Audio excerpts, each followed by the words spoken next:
উনি আমাদের প্রোডিউসার, উনি হচ্ছে আমাদের কি বলবো পালের গোদা। উনি না থাকলে, উনি টাকা পয়সা না দিলে আমরা কাজ করবো কিভাবে? প্রযোজকের কাছে তাদের দাবি, তারা তুফান টুটা চায়। তুফান টু চায়। এখানে আছেন যেহেতু তুফান টু হবে প্রযোজক, এটা তুফান টু হবে আমি বলি নাই, কিন্তু যেহেতু চঞ্চল ভাই বলে দিল আমাকে তো চাপে ফেলানো হচ্ছে।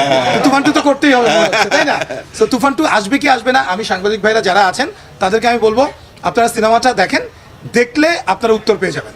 সেটা আমার মুখ থেকে অথবা চঞ্চল ভাইয়ের মুখ থেকে না শুনে আপনারা দেখার পর আপনারাই বলবেন যে তুফান টু হবে কি হবে। আর দর্শক যদি চায়, দর্শক যা চায় সেটাই তো হবে। দর্শক চাইলে অবশ্যই হবে তুফান টু। সবাই তো কোরবানির মাংস নিয়ে ব্যস্ত আছে, তা সেটাই থাকা স্বাভাবিক। তা আজকে আমি আস্তে আস্তে বলছিলাম যে কোরবানির একদম দিন ছবি রিলিজ না দিয়ে পরের দিন দিলে পরে ভালো হয়, কারণ সবারই তো ওইটা একটা আলাদা দায়িত্ব।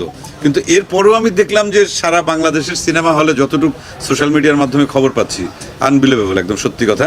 এবং এইরকম স্বপ্নই আসলে সিনেমাকে নিয়ে আমরা দেখি, এবং সেই জায়গায় যাওয়ার জন্য আমাদের যতটুকু করণীয়, এই যে শাকিল ভাই এখানে আছেন, রাফি ছিল বা রাফি চলে গেল, এখন নিশ্চয়ই আপনাদের মাধ্যমে বলতেই পারি সারা দেশের মানুষকে যে আমরা যে বড় কিছু করার চেষ্টা করছি, দেশের দর্শক যদি আমাদের সাথে থাকেন, এর চাইতে আরও বড় কিছু আমরা করতে পারবো। আমার মনে হয় যে এই ভূমিকাটা অনেক কার্যকরী একটা ভূমিকা।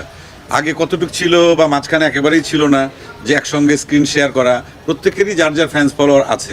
আমাদের যদি প্রত্যেকের উদ্দেশ্য হয় যে বাংলাদেশের সিনেমা শিল্প, সিনেমাকে কত বড় করা যায়, সেই ভাবনা যদি আমাদের মাথায় থাকে, তাহলে পরে বোধহয় আমরা একমত হবে এবং একসঙ্গে কাজ করব।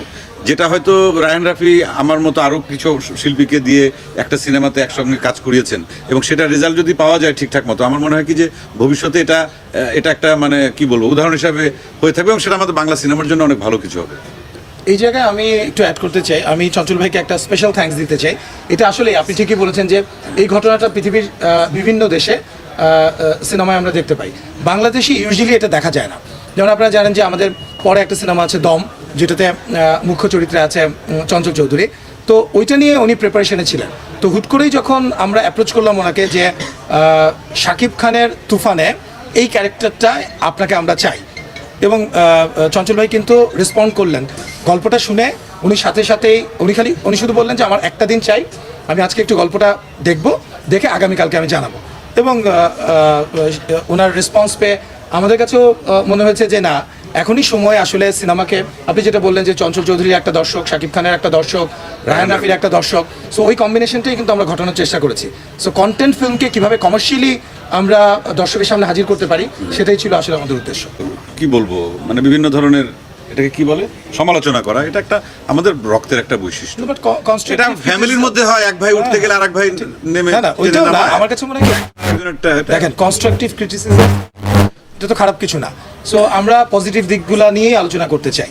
দেখেন, আমাদের তুফান সিনেমা এসছে, আমি মনে করি অন্যান্য যে প্রযোজকরা আছে, পরিচালক আছে, ইন্ডাস্ট্রি সবাই আছে, সবাই তো আমাকে পার্সোনালি সবাই তো আমাকে কংগ্রেচুলেট করেছে।